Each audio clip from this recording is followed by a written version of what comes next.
दोस्तों काफी एक्साइटेड खत्म होने के बाद finally I picked up an attribute के 5 आ ही गए हैं। सो दोस्तों एपिसोड 5 के एक्सप्लेन की शुरुआत करते हैं। एपिसोड की शुरू में हम फेंग और थाउजेंड ऑटम वैली के मास्टर ले को देखते हैं। मैशू जो जियानो किंगडम के एक सबसे बड़ा स्पाई थे उसी के बारे में वो लोग बात कर रहे थे, लेकिन फेंग समझ जाती है कि मैशू जरूर कुछ करने वाली है क्योंकि वो एक स्पाई है, वो रुकने वाला में से नहीं है और फेंग भी उसी अपॉर्चुनिटी का फायदा उठाना चाहती है। तब दोस्तों मास्टर ले फेंग को बोलती है कि हम टाइम आने पर उसे जरूर पकड़ेंगे। मास्टर ले ने फेंग को क्यांगहुआ विला के एक घर की बंदोबस्त कर दी थी ताकि फेंग वहां रह सके, जिसे देखते ही फेंग तो काफी खुश हो जाती है। इसके बाद दोस्तों हम फेंग को नहाते हुए देखते हैं और तब वहां पे जियो नाम के एक लड़की को देखते हैं। फेंग के कपड़े को वो देने आई थी जिसे मास्टर ले ने भेजा था। फेंग उस यंग लड़की जियो को देखते ही वो नर्वस हो जाती है क्योंकि इतना खूबसूरत लड़की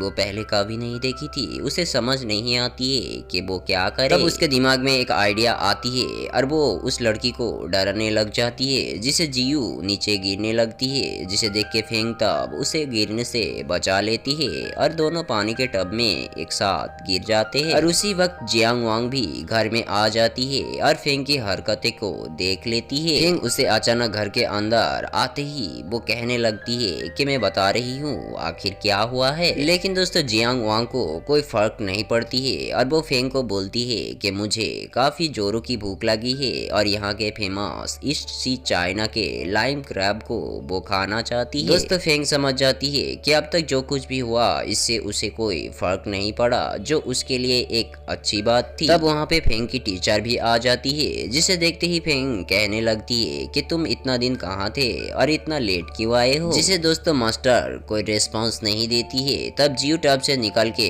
जियांग को उस जगह के एड्रेस देती है कि कौन से जगह में फेमस क्रब मिलते हैं। जियो जियांग को वन या किंगडम के कुछ जगह के बारे में बताने लगती है जहाँ पे पहले हेवन और अर्थ के औरा रहता था और जिसका कोई कनेक्शन इंसान से नहीं था क्योंकि वो सब एक एक मॉन्स्टर था। और वहीं पे उन्हें लाइम क्रैब मिलेगा जिसका नाम सुनते ही फेंग की टीचर काफी डर जाती है क्योंकि उसके सोल वही मॉन्स्टर के पास था। मास्टर को डरते हुए देख के फेंग बोलती है कि टीचर आप फिक्र मत करो, मैं जरूर आपके सोल को उन मॉन्स्टर से वापस लाऊंगा।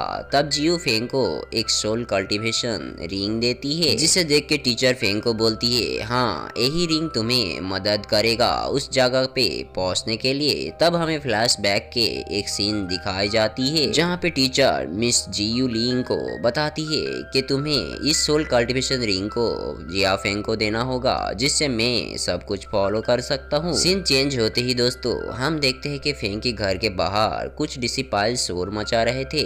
वो लोग फेंग को बोलती है कि हिम्मत है तो बाहर आके हमसे लड़ो। शोर सुनते ही फेंग बोलती है कि इन सब को आज तो मुझे सबक सिखाना ही होंगे और फेंग दोस्तों काफी खुश भी होती है कि ये लोग तो खुद उनके पॉइंट्स को फेंग को एट्रीब्यूट करने ही आए हैं। बाहर दोस्तों शाओबाई उन सबको समझाने का काफी कोशिश करती है लेकिन वो डिसिपाइल्स कहाँ शाओबाई के बात सुन रहे थे। तब दोस्तों फेंग बाहर आते ही सब लोग चुप हो जाती है क्योंकि दोस्तों जिया फेंग के सामने किसी का मुंह खोलने का हिम्मत नहीं था। तब फेंग उन सब डिसिपाइल्स को बोलती है तो पहले तुम में से मुझसे कौन फाइट करना चाहेगा। तब दोस्तों फेंग योंग बोल के एक लड़का हाथ खड़ी करती है जिसे देख के जिया फेंग हैरान हो जाती है क्योंकि फेंग योंग काफी लंबे थे। फेंग योंग उसके पास आते ही बोलती है कि हम यहाँ पब्लिक के बीच लड़ नहीं सकते हैं, हमें बुफायांग जाना पड़ेगा और हमारे थाउजेंड ऑटम वैली के हर एक चैलेंज फाइट वहीं पे होती है। तब दोस्तों फेंग भी चैलेंज को एक्सेप्ट कर लेती है। इसके बाद दोस्तों हम बुफायांग में फेंग योंग फेंग और सारे डिसिपाइल्स को देखते हैं। फेंग योंग बुफायांग से फाइट का परमिशन लेती है, बुफायांग उसे अलो भी करती है जिससे एक शील्ड दोनों को लेके ऊपर जाने लगती है। थोड़े ऊपर जाते ही फेंग योंग जिया फेंग को उसकी बारे में थोड़ी बताती है कि वो व्हील ओपनिंग रिल्म के एक 6 लेयर वाले कल्टीवेटर से उसे हराना इतना भी आसान नहीं है, जिसे सुनते ही जिया फेंग काफी हंसती है और वो बोलती है कि ठीक है तुम कितने बड़े कल्टीवेटर हो वो तो फाइट के बाद ही पता चल जाएगा। तब हम देखते हैं यूई को जिसने उसके बिग ब्रदर मुंह को बोल के फेंग योंग को ले आई थी ताकि वो जिया फेंग को हरा सके। यूई के बिग ब्रदर मुंह तब ऊपर होने वाला फाइट को देखने के लिए जेड टैलिस्मैन को निकाल लेती है ताकि वो ऊपर होने वाले फाइट का लाइव स्ट्रीमिंग को देख सके। जेड टालिस्मैन को देख के यूई काफी खुश हो रही होती है क्योंकि वो सुकून से जिया फेंग को हारते हुए देखेगा। इसके बाद दोस्तों हम देखते हैं फेंग योंग रैम्पेंट स्किल से जिया फेंग से लड़ने लग जाते हैं, जिस स्किल को जिया फेंग ने अपनी पूरी जिंदगी में नहीं देखी थी। अंधेरा काटते ही हम देखते हैं जिया फेंग के बॉडी के एक बाल भी फेंग योंग बाका नहीं कर पाई थी, जिसे देख के जिया फेंग को लगती है कि फेंग योंग शायद सुबह ब्रेकफास्ट नहीं किया है, इसलिए वो उसे डिफीट नहीं कर पा रहे हैं। फेंग योंग जिसे सुनते ही पैनिक हो जाती है कि इतना स्ट्रांग होके भी उसने जिया फेंग का कुछ नहीं कर पाए, और जिया फेंग को पूछ लेती है कि वो कौन सा लेवल का कल्टीवेट करती है। तब दोस्तों जिया फेंग उसे बोलती है कि उसने कुछ महीने पहले फास्ट चक्र का कल्टीवेट शुरू किया है, जिसे सुनते ही फेंग योंग हैरान हो जाती है कि जिसने कुछ ही महीने पहले फास्ट चक्र का कल्टीवेट शुरू किया है वो कैसे इतना स्ट्रांग हो सकती है। दोस्तों जिया फेंग मन ही मन में बोलती है कि तुम्हें क्या मालूम, मैं एक सबसे बड़ा एट्रीब्यूट फॉर्क हूँ जिसे हराना नामुमकिन है। दोस्तों फेंग की टर्न आते ही एक जोरो की पांच फेंग योंग को दे देती है और जिया फेंग को 2 एट्रीब्यूट के पॉइंट्स के बॉल्स मिल जाती है, जिसको वो अपनी सोल में ऑब्जर्व कर लेती है। तब दोस्तों वहाँ पे जिया फेंग की टीचर फेंग योंग को ताने मारते हुए बताती है सिर्फ खा खा के लंबे हुए हो, लेकिन तुम्हारे ब्रेन एक एम्प्टी ब्रेन है, जाओ और फिर से कल्टीवेट करके आओ। जिसे सुनते ही फेंग योंग को काफी गुस्सा आती है और टीचर को अटैक करने का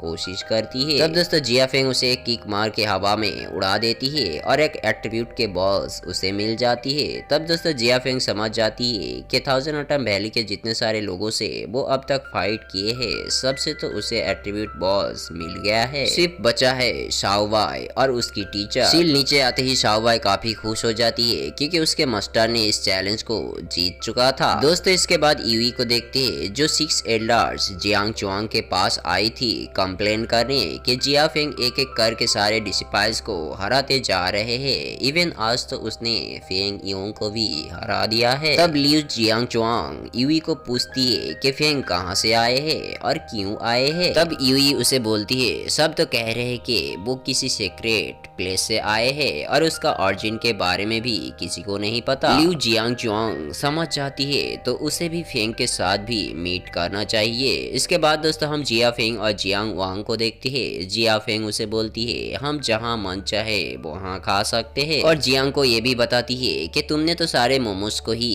ले लिया तुम्हारे साथ, यही सारे बातचीत उन दोनों कर रहे होते हैं। तब दोस्तों वहाँ पे आते हैं 6 एल्डर्स लियू जियांग चुआंग। वो जिया फेंग को उसकी वांगो पैविलियन में इनवाइट करने आई थी ताकि वो जिया फेंग की 1000 एटम वैली में आने का वजह जान सके। दोस्तों जिया फेंग लियू के इंटेंशन के बारे में समझ जाती है और वो कहती है कि आपसे मिलकर खुशी हुई, लेकिन हम अभी नहीं जा सकते हैं। तब लियू उसे कहती है कि ईस्ट सी चाइना के लाइम क्रब उसने प्रिपेयर किया है अपनी गेस्ट को एंटरटेनमेंट करने के लिए। लाइम क्रब का नाम सुनते ही जियांग वांग तो भाग के उसके पास आती है और पूछती है कि कहाँ है। एल्डर्स लियू उसे कहती है मेरा मच्छी जोकी में। इसके बाद दोस्तों जियांग वांग और जिया फेंग को मच्छी जोकी के अंदर देखते हैं और एल्डर्स लियू दरवाजे बंद कर देती है ताकि जिया फेंग और उसके क्यूट गर्ल्स भाग ना पाए। और तब एल्डर्स लियू कुछ गोल्डन शील्ड को क्रिएट कर लेती है और ये एपिसोड यहीं पे द एंड हो जाती है। दोस्तों प्लीज चैनल को सब्सक्राइब कर लेना और बेल नोटिफिकेशन को ऑल पे ऑन कर देना ताकि नए नए सीरीज का नोटिफिकेशन आपको मिलते रहे।